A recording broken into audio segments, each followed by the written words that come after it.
हर्षवर्धन ने अभी तक का स्टेटस बताया कि वैक्सीन को लेकर आगे क्या तस्वीर रूपरेखा हो सकती है, लेकिन अभय दुबे जी ऐसा लगता है कि कांग्रेस पार्टी से संतुष्ट नहीं है। राहुल गांधी तो अब भी ट्वीट करके ये पूछ रहे हैं कि वैक्सीन कब आएगी। नहीं, देखिए, राहुल गांधी जी ने पहले भी ये कहा था कि प्रधानमंत्री जी, हम इकोनॉमी को कंटेन कर रहे हैं कोरोना को कंटेन करने की अपेक्षा। जो ड्रेकोनियन लॉकडाउन है उससे हमने पहले जहान गंवाया, अब जान गंवा रहे हैं। और मेरी मान्यता है कि अगले नवंबर तक हमारी ज्यादा आबादी तक हम वैक्सीन पहुंचाने में समर्थ नहीं होंगे, जो विभिन्न साइंटिस्टों का कहना है।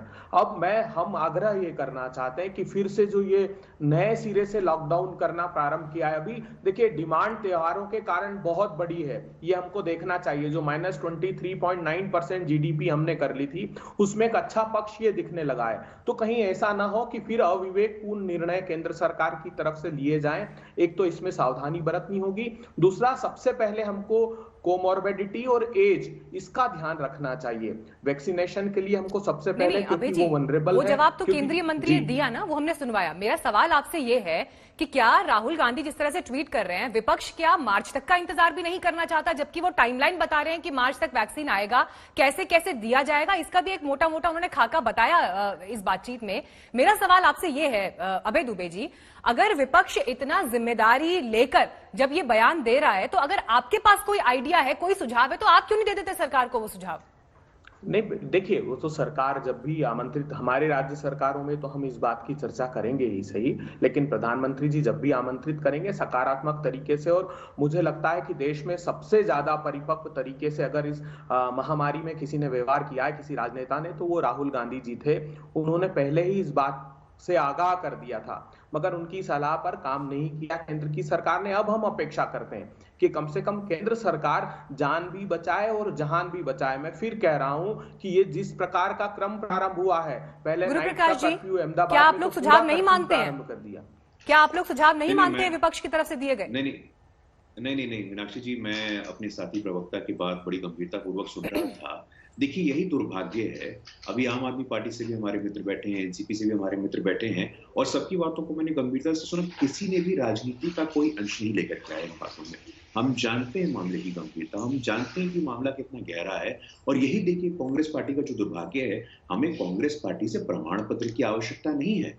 G20 की अभी मीटिंग हुई है, उसमें हमने बताया कितना सीरियस है हेल्थ डिप्लोमेसी में पूरे कोरोना काल में, वो चाहे ब्राजील हो, अमेरिका हो, हाइड्रोक्सीक्लोरोक्विन का मामला हो, पीपी किट को एक्सपोर्ट करने का मामला हो, तो प्रमाण पत्र की जरूरत नहीं है कांग्रेस पार्टी से हम लोगों को। कांग्रेस पार्टी विपक्ष में एक सक्रिय विपक्ष की भूमिका निभाते हुए हमारा साथ दे, हमारा सुझाव दे। जिस प्रकार आम आदमी पार्टी और एनसीपी के प्रवक्ता ने कहा है कि भाई ये समय राजनीति का नहीं है, आप लोगों को साथ ला करके एक समन्वय सामंजस्य बना करके डिस्ट्रीब्यूशन स्ट्रेटजी एक अच्छे तरीके से हो जाए, और अभी कंटेनमेंट ठीक करना है, उसकी चिंता हमारी प्राथमिकता होनी चाहिए। अब राहुल गांधी जी क्या ट्वीट कर रहे हैं, राहुल गांधी जी क्या ट्वीट नहीं कर रहे हैं, देखिए फोरम होता है, आप पार्लियामेंट्री फोरम पे जाकर के क्वेश्चंस रेज करिए। उन्होंने आपसे ये भी सवाल पूछा है गुरु प्रकाश जी, कि जो 5 कंपनीज की तरफ से वैक्सीन की बात हो रही है, किस आधार पर और कैसे चयन होगा कि किसकी दवा इस्तेमाल होगी?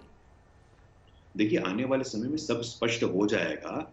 और हमारे भी स्वास्थ्य मंत्री जी ने कहा है कि देखिए कितना बढ़िया ब्लूप्रिंट और एक रोड मैप उन्होंने बताया है कि पहले 3 महीने में health care worker, frontline worker, 65 के ऊपर के लोग, 50 के ऊपर के कोमॉर्बिडिटी के लोग, तो इस प्रकार आने वाले समय में सभी चीजें पारदर्शी हैं, ये हो जाएगा। देखिए, कांग्रेस पार्टी के पास शासन चलाने का अनुभव है। गुरु प्रकाश जी, ठीक है, मैंने आपका पॉइंट नोट किया। अविनाश जी, क्या आप इस बात से संतुष्ट हैं जिस तरह का रोड मैप अभी तक का मोटा मोटा एक खाका केंद्रीय स्वास्थ्य मंत्री ने बताया वैक्सीन को लेकर? मीनाक्षी जी, ऐसा है कि पूरे विश्व भर में अभी तक वैक्सीन की कोई खोज हुई नहीं है। सभी देश इस प्रयास में लगे हुए हैं कि जल्द से जल्द वो वैक्सीन मिले। जैसे विश्व स्वास्थ्य संगठन या अपना ICMR है, ये किसी वैक्सीन को अनुमति देते हैं तो मान के चलना चाहिए कि वो वैक्सीन हमारे लिए उपयुक्त होगा। रोड मैप इस वक्त जो है, प्राथमिकता जो है कि वैक्सीन नहीं होने की वजह से हम ज़्यादा से ज़्यादा इसको नियंत्रित कैसे करें, इस वैश्विक महामारी को फैलने से, इस पर जोर दिया जा रहा है। और अभी टीका टिप्पणी तो होते रहेगी, लेकिन मेरा ये मानना है कि प्रधानमंत्री जी और सारे मुख्यमंत्री जी, किसी की पार्टी के हो, ये चिंतित इस बात से हैं कि हम इसे नियंत्रित कैसे करें और जल्द से जल्द वो वैक्सीन हम कैसे लोगों के बीच में ले आए। तो सारे रिसर्च साइंटिस्ट, सारे हमारे जो विशेषज्ञ हैं, ये सारे इस कोशिश में लगे हुए हैं। मैं उम्मीद करता हूं कि जल्द से जल्द वो वैक्सीन मिले। ठीक है, अभी जी मैं आऊंगी आपके पास। कोई राजनीतिक ठीक है। टीका टिप्पणी करने का ये समय नहीं है। सौरभ भारद्वाज जी, मुझे एक क्लैरिटी आपसे यहां पर चाहिए, क्योंकि बहुत से दिल्लीवासी ये सवाल पूछ रहे हैं, आप सरकार का हिस्सा है। जिस तरह से चालान काटे जा रहे हैं इस वक्त, 500 से बढ़ाकर 2000 हुआ है, अगर एक व्यक्ति अकेले गाड़ी में ट्रैवल कर रहा है, उसके साथ कोई उसमें मौजूद नहीं है, उसको मास्क लगाने की पाबंदी है, नहीं है, चालान होगा नहीं होगा, इस पर जरा क्लैरिटी दीजिए।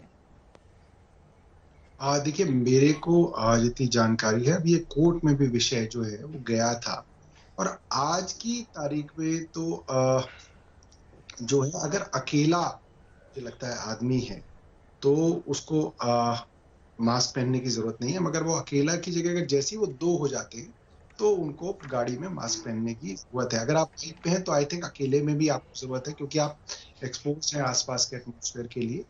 तो और अगर आप कार में हैं, बंद कार, तो एक आदमी का जो है मैंने नहीं देखा चालान करते हुए। मैं खुद भी ड्राइव करता हूँ, तो मैं देखिए, मास्क दिल्ली नहीं में पहन ऐसी घटनाएं सामने आई हैं जहां पर सिंगल अगर कोई ट्रैवल कर रहा है, अकेले गाड़ी में है, गाड़ी के शीशे बंद हैं, व्यक्ति ने मास्क नहीं लगाया तो उसे रोका गया, चालान कटा। इस तरह की घटनाएं हमने दिखाई हैं बीते दिन भी, कल भी 300 चालान कटे हैं। तो ये सवाल उठ रहा है कि चालान सिर्फ नाम के लिए चालान काटा जा रहा है, या वाकई उसको ठीक तरह से रेगुलेट करने की भी जरूरत है?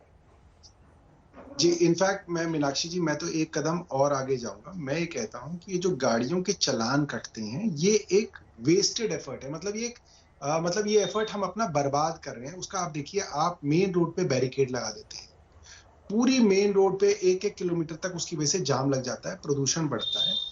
और अगर आप उसमें किसी गाड़ी वाले को पकड़ के उसका चालान भी करते हैं तो 95% तक मुझे लगता है ये होता है कि गाड़ी में अगर 3 लोग बैठे हैं तो वो एक ही परिवार के तीनों लोग होते हैं, अपने घर में एक ही कमरे में बिना मास्क के वो 24 घंटे रह रहे हैं। तो ऐसी कोई जरूरत नहीं है कि वो गाड़ी में आए तो उनको जो है मास्क पहनना पड़े। मगर क्योंकि ये बात हर बार आधिकारिक तौर पे नहीं कही जा सकती कि वो तीनों लोग एक ही घर में रहते हैं, एक ही परिवार में रहते हैं, इसलिए चालान तो हो सकता है।